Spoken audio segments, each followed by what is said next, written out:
I read another very terrific novel by John Boyne, this Irish author who's, 55 years old now. I think this is his 55th year. He's born in 1971. So, yeah, this is called The Absolutist.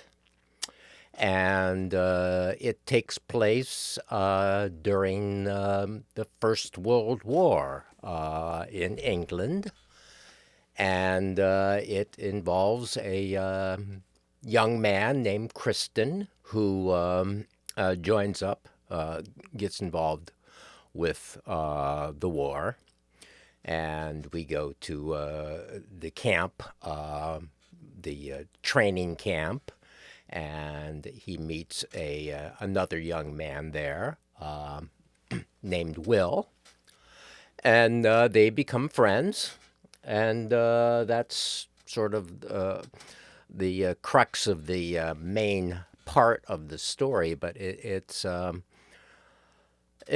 I just loved the novel, and it's very very deep. The war stuff is as heartbreaking and as horrifying as it ought to be, because it is it's, of course, it's fiction, but he depicts his World War I, depicted in this novel, the trenches, the wet, the soaking in the trenches, the rats, the lice, the having to jump up out of the trench to crawl across no man's land, in attempt to kill the enemy, who are all involved in the same thing, such as All Quiet on the Western Front, for instance, which is also, a really great novel. But and I think I've read a couple other things about World War I, but it's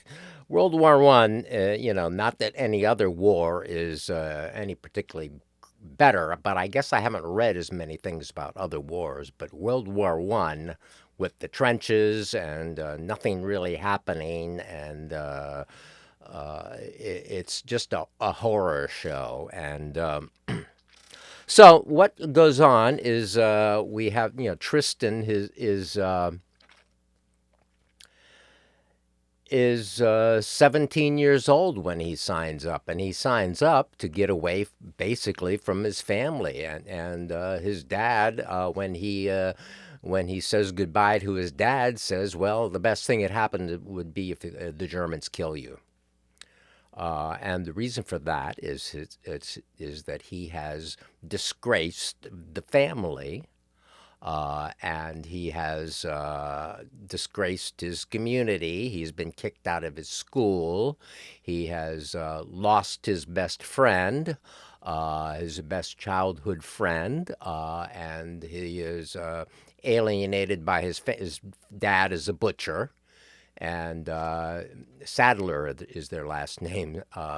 Oddly enough,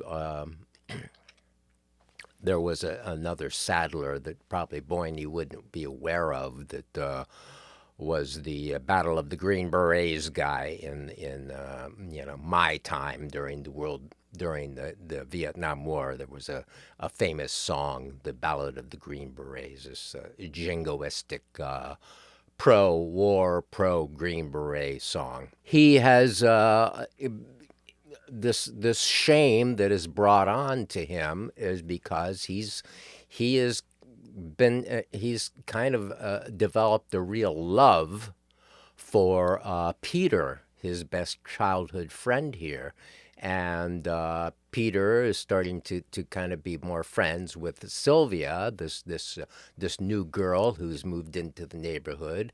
And Peter is growing up and developing into a normal adolescent male, heterosexual male, whereas Tristan is not.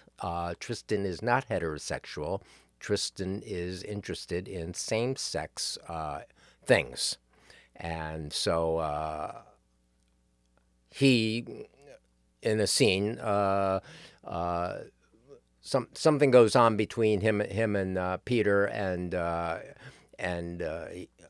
he approaches Peter and kisses him on the lips. And Peter freaks out, and I guess this is all exposed. And Tristan is tossed out of school and all that, and ends up joining the service as a private. So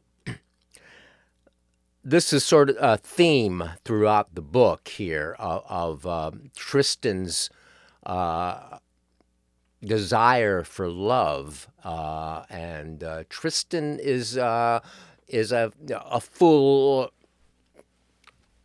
character here. He's not just a sentimental character who we're going to go along with the whole time, because he does things compelled by his jealousy and his desire that are ugly. And it ends up him doing something extremely ugly and horrifying at the end of the book, which is the main issue of the book. And I'm not going to say what it is. I'm just going to say that there are, two sex scenes in the book between males. Both of them are completely like, Hollywood in the 40s or 50s, where there is a kiss and then we fade to afterwards, and in this case, both times that we fade to afterwards, the other person involved with Tristan is repulsed by the whole thing, and having second thoughts about it, and he doesn't take it as a big deal. He takes it, well, whatever. We were seeking comfort in the moment, and it's not a big thing. Whereas whereas Tristan, it's all about love. It means, I love you, and I want you, and I want to keep you, and I'm going to be jealous of other people who you are friends with. This really, kind of ugly, grasping male love, that transfers here from, where as jealous heterosexual males will do, is the same here in this man who is essentially a homosexualist, and that is paralleled in a scene where we go back after the war. He meets up with the sister of Will, his friend in the service there, and he's just meeting her to talk to her and say, well, I have letters from your brother Will, who died during the war, and letters that she wrote to him, and he's obtained them somehow, and he's going to return them to her. But in the process of that, they're talking in the cafe, and they walk outside, and he meets this guy Leonard, who comes up and thinks that Tristan is moving on his girl, and punches him in the face. So we see this same kind of energy in this other minor character in this heterosexual sort of sense. So these are kind of the main themes that go on in this book, and I think they were just really beautifully handled.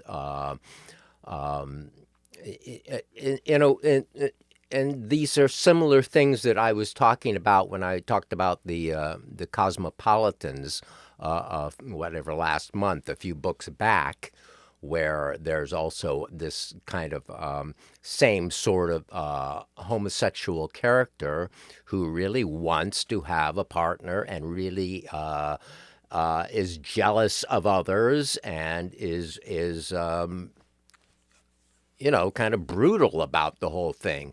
And that's really what goes on in this. And I tell you, John Boyne has really got the stuff as far as I'm concerned, and don't it's this isn't really it isn't so much a gay novel. I would say I would say it's really a human novel and looks at these human issues, and it's very much a war novel too, because most of the time they are at war, and we're dealing with people dying of war. We're dealing with an atrocity of war, where one of the characters finds a very young German soldier who's at no harm to anybody, and they have him captured. He's unarmed, and well, one of the soldiers blows him away. Just ruthlessly, and instead of keeping him as a prisoner, and that also sets sets up something in the story which creates the title, the Absolutionist. An absolutionist in this situation is what a conscientious objector of a war is, and during the part where they're in training, there is a character, one of the youth, who is a conscientious objector. He does not want to fight in the war, and he receives his conscientious objector status from whatever the army, whatever who is ever in charge of giving that to people while he's still at the camp there, and they drag him. And during the night, they refer to conscientious objectors as feathermen. So they keep putting feathers on his bed and so forth, and making fun of him. His name is Wolf. His last name, they go by their last names. So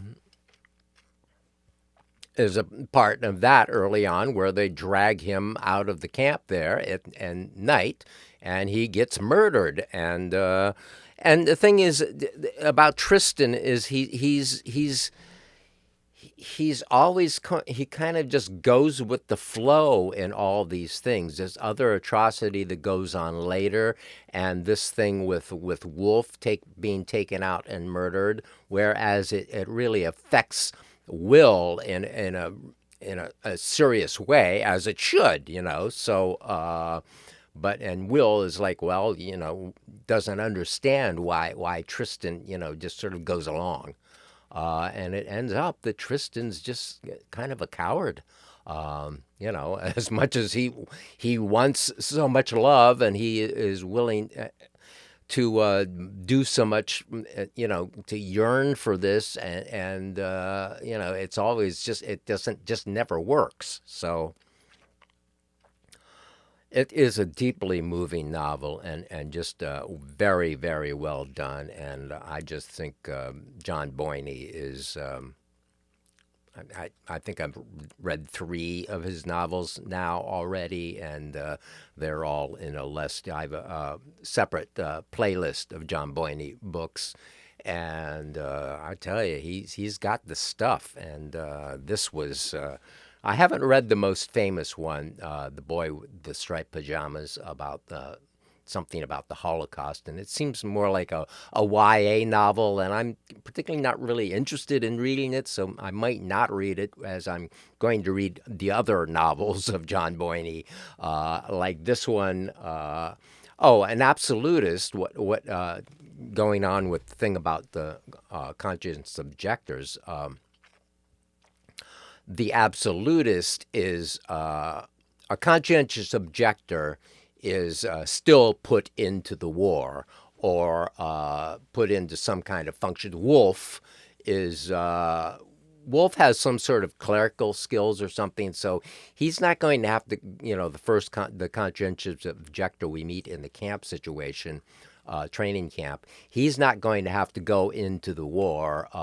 He's going to serve in some sort of clerical job somewhere. So that's going to be how he serves. But many of these conscientious objectors, feathermen, they get stretcher duty, which is a hellish situation where they're sent out into no man's land, and it's their job to pick up the corpses or the dying and bring them back. They are the stretcher men, and this is this is a position where you're just you're an open target, and stretcher men do not last long. So the absolutist, and how this one character ends up being an absolutist and how he gets there, I'm not going to go into the details of it because you should read the novel. So how what the absolutist is no, I'm not going to be involved with this whatsoever. So one of the characters decides, no, I'm not doing this whatsoever, while they're already there on the front, and that's bad for him. So then certain things go along, and Tristan's jealousy and his love-hate thing comes out, and he puts himself in a position where he could have helped somebody, and someone he presumes to have loved, but yet did not receive the love back. So he ends up putting himself in this hateful position and doing this hateful, horrendous thing to this individual. And so the absolutist is somebody that's not going to participate at all. They don't want to be involved. No, I'm not going to be a stretcher man. No, I'm not going to do a clerical job. This whole thing is crap, and not going to do it. I'm not involved with your war. End of story. So, The Absolutist by John Boyne. When is it? When was it published? I got it from the library here. Yep. I think it's from 21, maybe 2021, and yeah, 2021.